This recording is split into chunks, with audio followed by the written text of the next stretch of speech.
Gracias por seguir con nosotros en este matutino Su Mundo. Muchos temas que tratar en este martes, sobre todo mucha atención, Marino y José Tomás, con relación a la situación, al conflicto que hay actualmente en Haití y sobre todo la medida dada ayer por el presidente de la República, el cierre de la frontera y la emisión de visado. Ya ustedes saben de una manera u otra lo que esto tal vez pueda provocar en los otros días y sobre todo los millones de pesos que este mercado binacional mueve diariamente entre República Dominicana y Haití, y esto de una manera u otra pues va a generar, ¿verdad?, disminución en lo que es en el ingreso del país en este sentido a nivel económico. Yo de verdad entiendo que ha sido la mejor medida. Yo sé que es una medida drástica, sobre todo el mercado binacional, para que también puedan detener lo que es la construcción del canal que ellos están realizando del río Masacre, donde ellos están destinando sus aguas para el tema de la agricultura. Una falta de respeto totalmente a la soberanía, al acuerdo, a esa alianza que hay entre República Dominicana y el vecino país de Haití, que como hemos dicho aquí, siempre esto pues violenta lo que es el derecho internacional y está penalizado en los artículos del mismo. Pero como a los organismos internacionales nada de esto les importa, Marino y José Tomás, no creo que ellos tal vez se vayan a referir al tema con relación a República Dominicana, pero sí al vecino país de Haití, un país que lamentablemente es un estado fallido, sin orden, no tiene ni siquiera Congreso, que en este caso ellos al Congreso lo llaman de otra manera, parlamento, gracias. No tienen ni siquiera un parlamento, un ex primer ministro, Claude Joseph, que siempre está llevando lo que es ese odio entre República Dominicana y el vecino país de Haití, con sus posiciones que incluso anteriormente había dicho de que ningún gobierno, y mucho menos el dominicano, tiene que darle órdenes al vecino país de Haití. Oigan, con relación a nuestros recursos naturales, o sea que nosotros tenemos que aguantar, según él, todo lo que ellos quieran hacer. Un país, señores, que yo diría que desde el terremoto países han destinado ayudas económicas, pero sobre todo la corrupción que también allí se ve, esos recursos no llegan donde tienen que llegar, sino que se quedan, ¿verdad?, en manos de otras personas. Yo diría que ha sido un país que ha sido beneficiado de manera internacional con mucho dinero, y lamentablemente otros se han quedado con él y la masa pobre pues no han podido recibir nada. A veces con este tema también de las bandas, como mujeres han sido violadas, niñas violadas, niños también asesinados, los padres a veces delante de los niños, en este caso en una escuela, porque fueron allí, le pidieron que ellos deben de cuidar, entre comillas, porque es una forma de chantajear. O sea, yo te voy a cuidar a ti de la delincuencia que supuestamente hay, pero tú tienes que pagarme por ello. El director se negó, inmediatamente había un padre allí con su hija y asesinaron al padre delante de la niña. Y eso es para que ustedes vean cómo van las cosas allá. Entonces, ojalá que de verdad esto se le pueda buscar una solución, de que Haití realmente detenga la construcción de ese canal, que respete sobre todo a República Dominicana, leyes, que nos respete nuestra soberanía, nuestro Estado. Pero todo esto ha sido históricamente porque han dejado que aquí los presidentes hagan lo que quieran con relación a este tema. A veces dan ese permiso, esa permisividad, como dicen, vamos a dejar que pase, y miren lo que estamos pagando, porque esto es de años, esto no es de ahora, todo esto es de años, lo que se está viendo, una construcción de dejar que ellos hagan lo que ellos quieran durante años. No lo digo por el río Masacre, sino a nivel de migración, a nivel de que ellos hagan todo lo que quieran y ellos no nos respetan. ¿No recuerdan cuando fue el presidente en ese entonces, Leonel Fernández, cuando fue a Haití, tuvieron que sacarlos huyendo? Sí, que fue a entregar una universidad que había construido claro. el Estado Dominicano. ¿Y qué hicieron, señores? Tuvieron que sacarlo. Tuvieron que sacar al ex presidente de la República, el doctor Leonel Fernández, porque se lo iban a comer vivo. Porque fue agredida a palos, claro, a pedradas, tuvieron que sacarlos huyendo. Entonces, es un país, y yo no quiero con esto como fomentar, ¿verdad?, lo que es el odio ni el racismo, porque gracias a Dios en mi corazón yo no tengo ni odio ni racismo, al contrario. Es un país que hay que tenerle mucha misericordia por lo que está pasando, porque eso no es fácil, usted no tener que comer, la banda, la delincuencia, y usted no tener respaldo de los demás países, pero sobre todo también del tema institucional como país. No hay, porque ni siquiera se pueden hacer elecciones. ¿Y cómo se van a hacer elecciones en Haití? Un estado totalmente fallido donde no hay ni acta de nacimiento, no hay cédula, no hay gobierno, no hay nada. Señores, pero si todavía ni se sabe quién fue que asesinó el presidente Jovenel Moïse a esta altura de juego, un presidente no se sabe, imagínense ustedes. Lo cierto es que vamos a ver qué pasa en los próximos días. Yo creo que sí, que ha sido una medida fuerte, pero sobre todo necesaria, porque yo creo que es momento de que se respete la soberanía, las leyes y en este caso las medidas que pueda tomar República Dominicana con relación a lo que está pasando con Haití.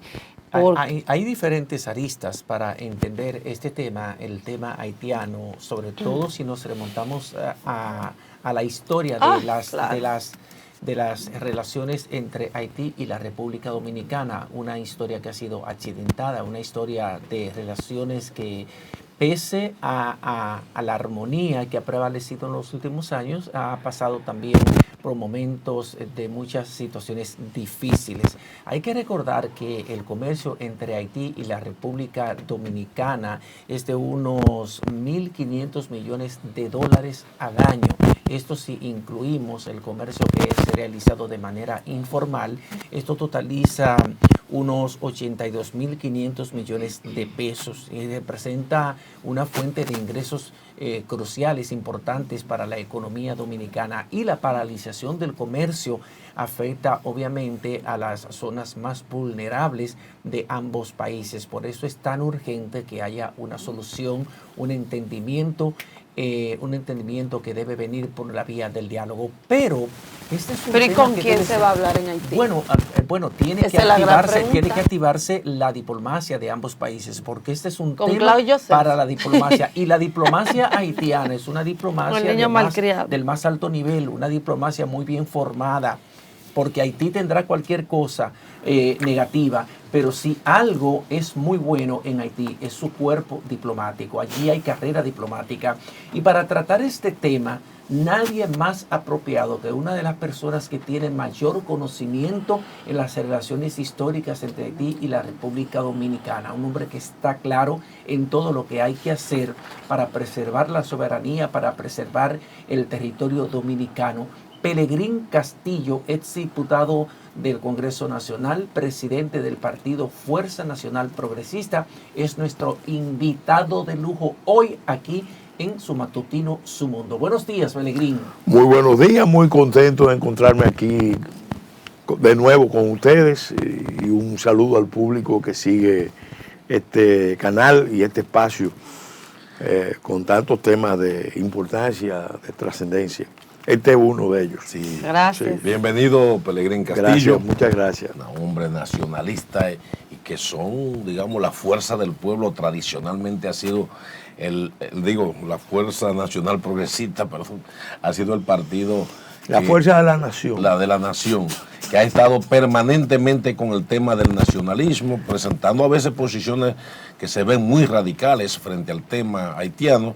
Y tenerte por aquí precisamente en esta coyuntura nos ayudaría mucho a saber cuál es tu parecer de esta crisis que se veía venir y que todavía esto es apenas el comienzo, ¿no?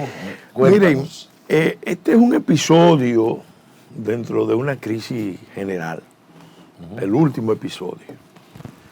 Recuerden que estamos en presencia de un Estado colapsado, fallido, desintegrado, abandonado por la comunidad internacional, desahuciado.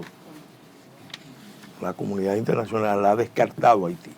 ¿Dónde empiezan los problemas? Bueno, eso no es de ahora, eso lo saben en los organismos internacionales y las potencias hace mucho, y han optado históricamente por descargar la crisis haitiana en República Dominicana. asignándole a República Dominicana, a través de sus élites, de sus clases dirigentes, el rol de Estado pivote, Estado tapón de la crisis haitiana. En otras palabras, a República Dominicana la han puesto a administrar la crisis y a beneficiarse por ese servicio que le hace República Dominicana a los organismos internacionales y las potencias, y concretamente a Estados Unidos, a Canadá, a Francia, a Inglaterra, que son las 4 potencias que están involucradas en el plan de imponer la solución dominicana al problema haitiano. Entonces, hay sectores de la vida nacional que de una u otra manera han asumido pasivamente, sumisamente, por distintas razones, por temor, por interés, por inconsciencia, por irresponsabilidad, el rol ese. República Dominicana es el buffering, la zona de amortiguamiento de la crisis, y al final se desactivan los conflictos mayores, sacando el mejor recurso humano de la nación dominicana para el exterior y abriéndole espacio en un intercambio cínico, criminal de poblaciones a los haitianos. Haitianos aquí, dominicanos fuera. Así es que se ha venido manejando este problema. Pero la experiencia histórica demuestra que ni así Haití sale a camino y nosotros cada día nos envolvemos más en las crisis haitianas. Y los haitianos, en las 3 corrientes que están confrontadas, están de acuerdo en un tema: cómo arrastrar, cómo involucrar, cómo enredar a República Dominicana en sus problemas. Porque ellos sí entienden que hay que buscar ese espacio de recuperación de la parte oriental de la isla de Santo Domingo, que para ellos es su espacio vital. El Levenraums haitiano está en República Dominicana. Entonces, yo creo que cuando nos vamos al hecho concreto, último, nos damos cuenta de que forma parte de una provocación. Ahí no veamos el canal. No veamos el canal. El canal es una obra que se puede construir, no se puede construir, pero no nos quedemos en la idea de que esto es un tema de un canal. No. Hay una provocación montada. Fíjate que el que aparece para hacer el anuncio y salir en defensa es Claude Joseph. El niño malcriado, digo yo. Pero es el hombre que la diáspora haitiana en Estados Unidos, el caucus afroamericano y los radicales del Partido Demócrata han usado, como van a empezar a usar ahora al comandante Guy Philippe, que lo acaban de poner en libertad. Así es. Ellos mismos, el hombre que había trabajado para la CIA, para derrocar a Aristide, que siendo senador había recibido dinero de narcotráfico, que lo llevan a Estados Unidos para buscar la solución entre haitianos y sacar el elemento de discordia que era Claude Joseph. Ahora ellos deciden ponerlo en libertad después de 4 años de prisión, que hay que ver qué tipo de prisión tenía, y enviarlo de nuevo a Haití. ¿A qué? A reforzar la posición de Claude Joseph. Ese es el sector de la diáspora. Para que estemos claros, porque hay que saber quiénes son los que están en esa pugna. Internamente, los grandes ricos de Haití lo que han hecho es lo que suelen hacer los poderosos en un escenario de violencia: forman ejércitos y lo confederan, hacen confederaciones, hacen acuerdos para ellos defenderse y defender sus intereses y atacar a los contrarios. Ahí el personaje que destaca en el plano de la violencia es Jimmy Cherizier. Pero hay otro grupo al que hay que prestarle más atención, que tiene el apoyo de Cuba, de Venezuela, de los países alineados con el ALBA, con la Revolución Bolivariana, con el socialismo del siglo XXI y con los aliados extracontinentales de de Cuba y de Venezuela, entiéndase China, Rusia. Ese grupo tiene una figura central histórica que se llama Jean Bertrand Aristide, y hay otra figura emergente que es el senador Moy Yanchar del norte, que es la otra figura emergente para el relevo de Aristide. Pero es muy amplio el abanico y hay otras opciones que se están formando. ¿Qué es lo que se está cocinando, para usar una expresión popular? Una guerra civil de alta intensidad. Pero el objetivo no es que se quede en el ámbito de Haití. El objetivo es que trasvase a República Dominicana, y con el trasvase a República Dominicana producir un traslado masivo, forzoso, violento de poblaciones. Fíjate que se están usando de manera sistemática métodos terroristas contra la población. Esas bandas están usando métodos terroristas y lo saben los norteamericanos, lo saben los organismos internacionales. Eso está prohibido por las convenciones internacionales. Eso solo ya debió haber provocado la acción internacional, pero no se ponen de acuerdo. No se ponen de acuerdo porque las potencias primero están en pugna en el mundo. Eso se refleja a nivel continental y se refleja en el ámbito de la isla. Ahora, ¿qué pasa? En caso de que República Dominicana resista, como va a resistir, entonces ellos van a planear una intervención humanitaria. La primera fase de intervención humanitaria se va a producir en Haití, después que corra sangre. Ay, Dios mío. Bueno, ¿cuál es? O sea, en el 1915, cuando se produce la primera intervención norteamericana en la isla, es después de una matanza donde el presidente San ordena ejecutar sus contrarios en las cárceles, y luego las multitudes lo sacan de la embajada de Francia donde se asiló y lo descuartizan en las calles al presidente haitiano. Y eso sirvió como el escenario para la intervención americana, la primera intervención americana en la isla. Pero en el fondo era eso, no. En el fondo era que las élites haitianas tenían una relación estrecha ¿con quién? Con Alemania. ¿Con qué potencia? Con Alemania.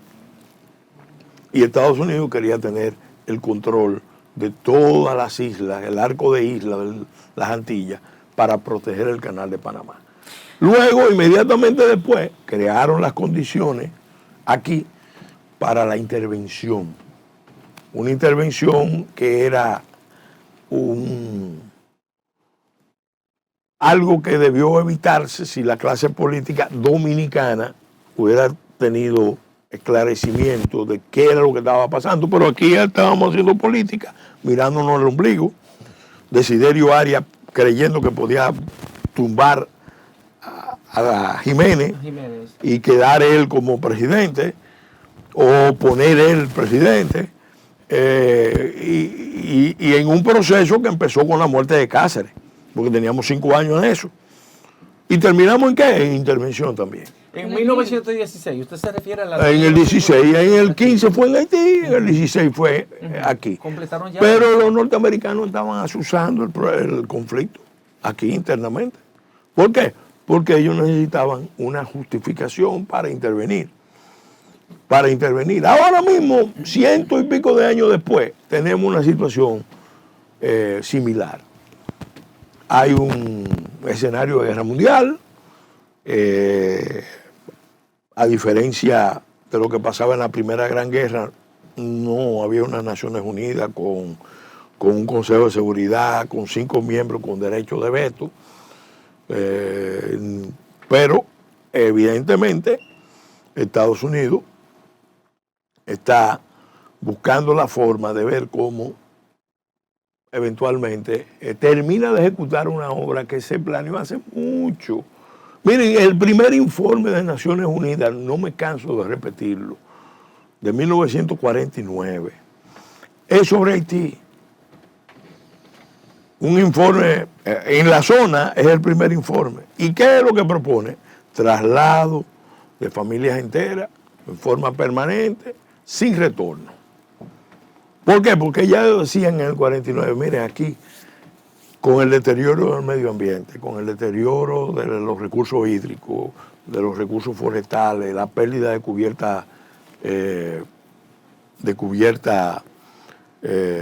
productiva, de tierra productiva, todo eso ya hace imposible que esta población pueda sobrevivir. Recomendamos el traslado. No lo pusieron en práctica en esa época porque empezaba la Guerra Fría, con la Guerra de Corea, la Guerra Fría se convirtió en caliente y entonces empezaron a darle forma a ese proyecto en el año 86, 85, 86, con la iniciativa de la Cuenca del Caribe. Con la iniciativa de la Cuenca del Caribe. Y cada año que pasa, cada década que pasa, a República Dominicana la van acorralando más a sus clases dirigentes políticas, empresariales, intelectuales, militares, religiosas, sindicales. Miren, ustedes tienen que administrar la crisis haitiana, ustedes son el factor de estabilidad, eso es la parte bonita, esa es la parte bonita. La parte fea, peligrosa, es la que estamos viendo ahora, que la gente ya se ha dado cuenta de esto no es migración. Aquí hemos tenido siempre migración de toda parte del mundo y la hemos integrado. Esto no es migración, esto es ocupación del territorio, pérdida de la cohesión social y territorial, balcanización de la isla, creciente violencia, cambio en la pauta de relación entre dominicanos y haitianos. Pelegrín, aquí, wow, usted ha dicho tantas cosas que tengo tantas preguntas, pero quiero segmentarlas. Por ejemplo, ¿cómo nos ven los nacionales haitianos a nosotros, a los dominicanos? Yo le hago esta pregunta porque yo veo como que por más que uno trate de ayudarlos, por más que uno trate como de buscarle, ver la solución a la crisis tal vez que ellos han pasado, la República Dominicana siempre está allí, vemos como que al contrario, ellos nos tratan peor. Mira el caso de Dajabón, como ellos entran, asesinan, ustedes, este territorio no pertenece. O sea, me gustaría saber eso, cómo ellos nos ven a nosotros y la medida dada por las autoridades. O sea, ¿qué va a pasar de aquí en adelante? ¿Qué es lo que podemos esperar? Vamos a ver los números primero. Según los estudios de Interior y Policía, aquí hay 476 asentamientos haitianos en crecimiento. ¿Qué? Levantamientos que ellos han hecho con los alcaldes, con las autoridades, 476 asentamientos. Eso significa desde una parte de una calle hasta un barrio completo o una comunidad. Tú te vas a Friusa y ahí tú ves una comunidad representativa. Te vas a Pretile, cerca de Mao, igual. Y te vas a la frontera y yo lo he visto. Encontrarás áreas que están copadas por los haitianos, porque ellos forman, como pasa con todas las migraciones, porque los haitianos no son diferentes a los dominicanos. Cuando van en un sitio se ubican y se van agrupando. Incluya ahí el pequeño Haití, que está el pequeño Haití, el pequeño Haití, pero ese es más histórico comercial, porque ahí es el punto de reunión de los haitianos que vienen a comerciar aquí. Pintura, cosas así. Pintura y todo eso. Entonces, ¿qué pasa? Miren, 476 es grande. Claro que para un país con 48.000 kilómetros. El número de haitianos aquí lo han querido minimizar porque cuando se está en una operación de este tipo, de alta inteligencia, porque una operación criminal de alta inteligencia sofisticada, trasladar la población de un país a otro, usando técnicas diferentes, recursos blandos y duros de poder, es un proceso. En esta última fase lo están acelerando y obviamente hay una cantidad de factores que ejercen un efecto llamada. Por ejemplo, voy a poner ejemplo. La apertura de los servicios sanitarios sin restricciones. Es más, a los nacionales haitianos los reciben más fácilmente en los servicios sanitarios de República Dominicana, en los hospitales, que a los dominicanos. Las dominicanas cuando van al hospital le piden que tienen que llevar pintado de sangre, que tienen que llevar bajante, que tienen que comprar una serie de medicamentos, etcétera, etcétera. A las haitianas no le piden nada porque eso está financiado desde ONGs internacionales, de organismos internacionales, y hay gente que está ganando con eso. Ojo, porque Claro, eso no es gratis. Eso no es gratis. Entonces, eso ejerce un efecto llamada. Segundo elemento, a nivel de las escuelas, la Fuerza Nacional Progresista acaba de nuevo de hacer un requerimiento al Ministerio de Interior a que exija las actas de nacimiento, a que no libere ese trámite, porque en el fondo eso viene a sustituir el esquema de las visas. ¿Usted dijo ministro de Interior o al Ministerio de Educación? Perdón, al Ministerio Porque de Educación. recuerdo Sí, al Ministerio, perdón, al Ministerio. Ministerio de Educación, fue un error, un lapsus lingüe. Al Ministerio de Educación, eso se le llevó una instancia de 52 páginas para que reconsidere su decisión y se le dan todos los fundamentos. ¿Por qué eso que ellos están haciendo no se justifica? Eso empezó con el Ministerio de la Secretaría de la actual directora de Ética Gubernamental, la doctora Milagro Ortiz, vicepresidenta en ese momento, secretaria de Educación, que había nacido en Cabo Haitiano y se sentía muy eufórica de su condición. Ella no es haitiana, porque los haitianos no le dan la nacionalidad al que nace allá. Ella nació ahí por accidente. Pero que no le dan. La política de los haitianos es que no le dan. La de nosotros es que queremos darle. Digo, la de nosotros no, la de un grupo, la de un grupito, que queremos regalarla. ¿Y quiénes representan ese grupo aquí, pro haitiano? Mira, en general, ese grupo ha venido operando a la sombra de los organismos internacionales. Hay una lista de organizaciones no gubernamentales, una lista de abogados, una lista de medios de comunicación y periodistas, pero detrás están los intereses económicos, que son los que se han sentado a negociar con los poderes internacionales. Mira, te lo digo con experiencia, porque yo era presidente de la Comisión de Industria y Comercio de la Cámara de Diputados. Y en el 2002-2003, cuando fuimos a un evento al Woodrow Wilson Center a discutir el DR CAFTA, yo hallo que un legislador norteamericano, conmigo andaba el diputado Cruz Pichardo,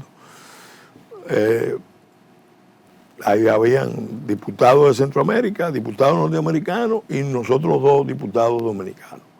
Y yo veo que un representante norteamericano nos agradece en los compromisos que nosotros asumimos con Haití. Y yo les pregunto, diputado, representante, haga el favor de aclararnos cuáles son esos compromisos, porque nosotros somos diputados de la República y yo presido la Comisión de Industria y Comercio y yo no sé cuáles son esos compromisos, aclárenlo. Entonces él se dio cuenta de que había cometido una infidencia, que eso era parte de una negociación en otro nivel. Y cuando vino Robert Selly, yo lo confirmé en el Senado de la República. ¿Por qué? Porque a nosotros nos dieron el acceso al DR CAFTA a cambio de que asumiéramos unos compromisos con la ley Hope-Hell, que es lo que hace posible que se desarrolle el proyecto de Ecodevi. El plan original era que toda la frontera se iba, vamos a decir, a privatizar. Se iba a convertir en una franja a ambos lados, segregada con un estatuto especial, y se iba a desarrollar el tercer espacio. Y que en vez de tener una frontera como esta que se está construyendo, íbamos a tener Haití mudado a la frontera buscando trabajo. Que eso no resuelve el problema. El problema es reconstruir Haití. Pero ellos en el fondo lo que querían era la mano de obra en las condiciones en que opera, porque es verdad que la mayoría de los haitianos son gente trabajadora. Eso está fuera de discusión. Tú me preguntabas cómo nos veían los haitianos. ¿Lo ven como enemigos mira, o mira, lo mira, ven mira qué es lo que con pasa. odio? Mira qué es lo que pasa. La mayoría de los haitianos que vienen aquí vienen a sobrevivir. Vamos a estar claros. Pero hay una historia. Cuando nosotros nos independizamos, ellos vieron en la visión nacional de ellos que ellos perdieron 2/3 partes de su territorio. La élite haitiana consideró todo ese proceso de independencia de República Dominicana como un proceso de provincias rebeldes que recibieron apoyo internacional para independizarse. Lo cual era una interpretación errada, porque nosotros aquí, antes de que Haití soñara existir, ya se había luchado contra los franceses, se había luchado contra los ingleses. Y se había luchado incluso hasta, bueno, como dice don Pedro Mir, las primeras grandes rebeliones de las Américas se producen aquí en 3 leyendas de colores. Está la rebelión de Enriquillo, la rebelión de Lembat y la rebelión de Roldán. Que Roldán, don Pedro lo exalta como el español que era encomendero, pero que en un momento dado se subleva contra la corona y contra las autoridades. Es decir, que el espíritu nacional se fue formando alrededor de todo ese proceso por varios siglos antes de que existiera Haití. Entonces, ¿qué pasa? Haití empieza a reconocer la existencia de la República Dominicana después que nosotros derrotamos a España. Ahí ellos se dan cuenta de que nosotros, casi en solitario, ellos nos dieron originalmente apoyo, después lo retiraron, pero empiezan a reconocer eso. Y después en la lucha contra el proyecto de anexión a los Estados Unidos por parte del presidente Báez. Entonces ya ahí, como dice Pedro Enrique Ureña, se va consolidando tanto internamente como en la percepción de los actores internacionales que aquí hay una nación. Ahora, eso, al cabo del tiempo, ya en este escenario mundial, lo quieren eliminar. ¿Quiénes lo quieren eliminar? Los sectores, por ejemplo, la diáspora haitiana. ¿Cómo no ve la diáspora haitiana? Porque hay que segmentar.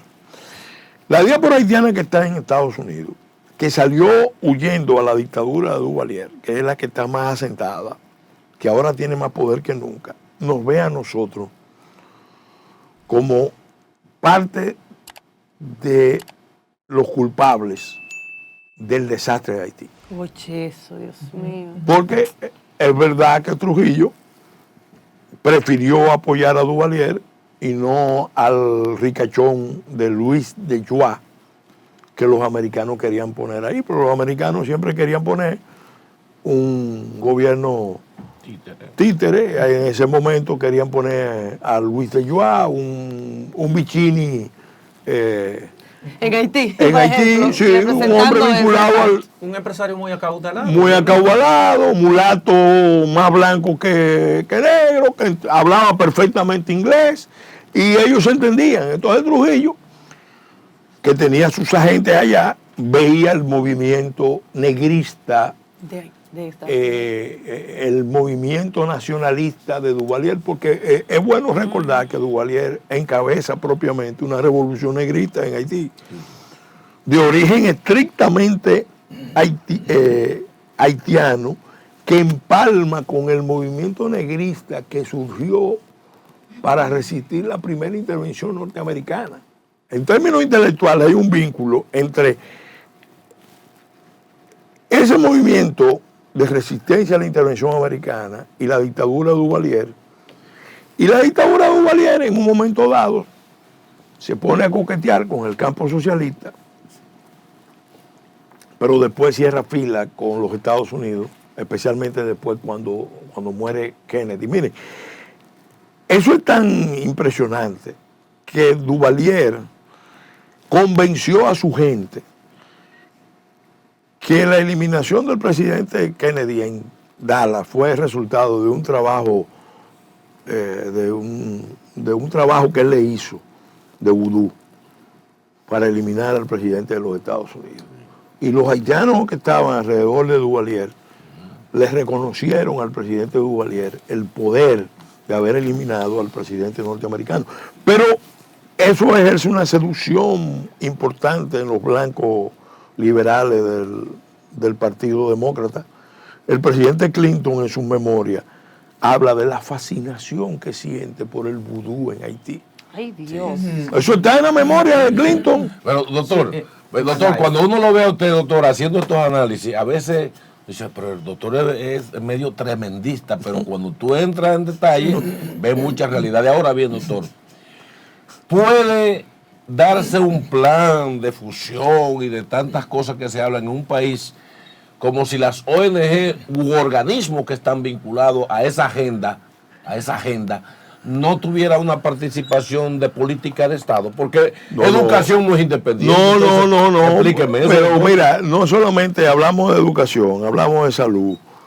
Mira lo que está pasando. Los guardias de la frontera. Te voy a poner un ejemplo de actualidad. Y esto que valga como primicia. Gilbert Villieu. Que valga como primicia. Aquí, desde hace tiempo, la presencia haitiana en el sector agropecuario es una realidad. También en la industria de la construcción. En ambos sectores lo que prima son procesos de alta concentración, monopólico, oligopólico y colusiones.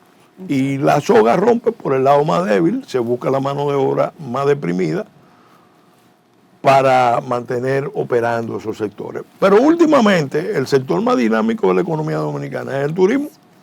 Y todo el mundo está con el turismo, que eso es el éxito, que están trayendo millones, etcétera, etcétera. Ahora, ¿qué nos está planteando el turismo ahora mismo a nosotros?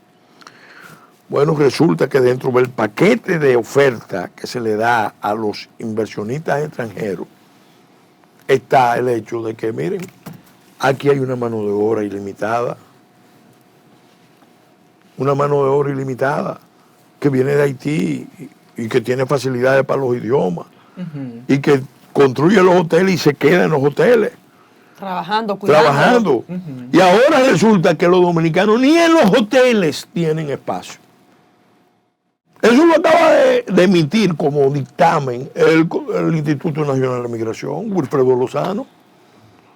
Entonces, ¿dónde es que van a vivir los dominicanos? ¿Dónde es que van a vivir? ¿Qué es lo que se quiere? Bueno, dominicanos que se vayan, que mientras tanto, en lo que se produce la combinación de desaparecer la nación dominicana, nos mantengamos con las remesas. Las remesas, las ayuditas. Señores, todas las políticas sociales, que es un planteamiento de nosotros, todas las políticas sociales del Estado en los últimos 20 y pico de años están dirigidas al desplazamiento de la mano de obra. Lo planteamos en el Pacto Nacional. Nosotros dijimos claramente, vamos a empezar a cambiar la cosa, mira. No puede ser que un dominicano entre a trabajar, aún con salario mínimo, a una empresa formal y que automáticamente pierda los beneficios de los programas sociales. Eso no puede ser. Los dominicanos, si entran a trabajar en un empleo formal, que normalmente es inestable, no pueden perder los beneficios. Porque mucha gente no se va a trabajar a la construcción o a la agricultura. Eso lo hemos investigado. Bueno, porque los subsidios operan como desincentivo. Porque esa gente está recibiendo esos subsidios, trabajen o no trabajen. Pero desde que dan el primer paso de trabajar, inmediatamente le quitan los subsidios. ¿Qué es lo que hacen? Se van a la informalidad. Por eso tú ves que hay ahora mismo en el país, tú tienes 220,000, 230,000 personas trabajando en bancas de lotería, de las cuales la mayoría son informales, ilegales. Para poner un ejemplo del problema que está creado. Entonces, para revertir eso se necesita un pacto nacional. Lamentablemente hay muchos actores que no quieren dar el paso, no quieren reconocer incluso su responsabilidad, porque tienen una cuota de responsabilidad en lo que está pasando. Pelegrín, antes, bueno, ya de Van a quedar despedirlo, muchos temas con usted hay pendientes. que hacer Wow. tres horas. Y cuidado si no falta tiempo Sí, no falta. para seguir, porque por el tema como usted lo maneja, al dedillo. No nos Entonces, olvidemos, lo que está pasando, se trata de una provocación. Hay que apoyar al gobierno en las primeras medidas y hay que esperar otras medidas más. Pero lo más importante de todo es que la clase dirigente del país se mantenga unida. Estamos en elecciones, yo lo sé, y hay mucha gente que lo que hace es el cálculo de tipo electoral, y este no es un momento para hacer cálculo de tipo electoral. Y si van a hacer un cálculo de tipo electoral, entonces tiene que ser exigirle más al gobierno. Eso de ayer del ministro Bauta Roja, senador de la República, decir que las medidas del gobierno dominicano son un chantaje. Óigame, es un vocero prominente de la Fuerza del Pueblo, que fue ministro de Salud. ¿Cómo usted va a decir que es un chantaje cuando se trata? Él fue el ministro de Medio Ambiente. Él sabe perfectamente, porque fue en ese periodo donde él era ministro, lo que se produjo, los daños que se han venido produciendo en los ríos fronterizos. Pero no por desvío de canales, sino por extracción de materiales. Y por deforestación. No, eso Sí, ni hablar. Pelegrín. Ahora mismo lo digo, información última, en el río Joca, en la cuenca del río Joca, que forma parte de la gran cuenca de Artibonito, se está produciendo un proceso de depredación del medio ambiente, de deforestación. Lo están haciendo haitianos con algunos dominicanos que también están ganando. Pelegrín, hablando de la parte electoral, en un minuto, ¿cómo va las negociaciones con la Fuerza Nacional Progresista y el PRM? ¿Cómo va eso? En un minuto, dígame. Eso es absurdo. ¿Cómo que absurdo? Eso es absurdo. ¿Cómo que absurdo? Nosotros no vamos a pactar nunca con el PRM. No. ¿Y con Es quién? una buena noticia, compadre. Pero vamos a rechazar el chantaje, porque es un chantaje, de que el que no apoya a la Fuerza del Pueblo está apoyando el PRM. Eso no es verdad. Nosotros tenemos posiciones propias, nacionales. Y, por ejemplo, en esta ocasión coincidimos con las posiciones del gobierno, porque las posiciones del gobierno son las posiciones nuestras históricas. ¿Y el año que viene no va a apoyar al gobierno? No, probablemente la Fuerza Nacional Progresista Ajá. ahora mismo está en conversaciones en el esquema de Juntos Podemos, donde están varios partidos para llevar candidatos a posiciones de municipales y congresionales, y ese es un espacio. No descartamos, estamos autorizados a promover la posibilidad de una candidatura presidencial. ¿Usted va a ser el candidato presidencial de la Bueno, Fuerza Nacional Progresista? por lo menos la dirección ejecutiva me encomendó a que explorara ese proyecto, y yo estoy en ese proceso. Pero lo más importante para nosotros, más que la política electoral, porque nosotros sí sabemos, nosotros no vemos la política desde el punto de vista coyuntural, sino desde el punto de vista histórico. Lo más importante es que sabemos que la lucha es nacional patriótica. Entonces nos vamos a dedicar, y lo digo para finalizar, a pedirle al pueblo dominicano que formen sus juntas patrióticas en todo el territorio nacional. Así es. Y vamos a crear una coordinadora de juntas patrióticas. No para la guerra. Ojalá nunca lleguemos a un escenario Mantener de la conflicto. identidad. No para enfrentar la intervención. Ojalá nunca llegue la intervención. Pero si llega, tenemos que estar preparados. tenemos que estar preparados. Es más, es para que no llegue. Ay, Así Es para que no llegue. gracias. Bueno, Pelegrín. Pelegrín Castillo, presidente de la Fuerza Nacional Progresista, gracias por haber estado con nosotros.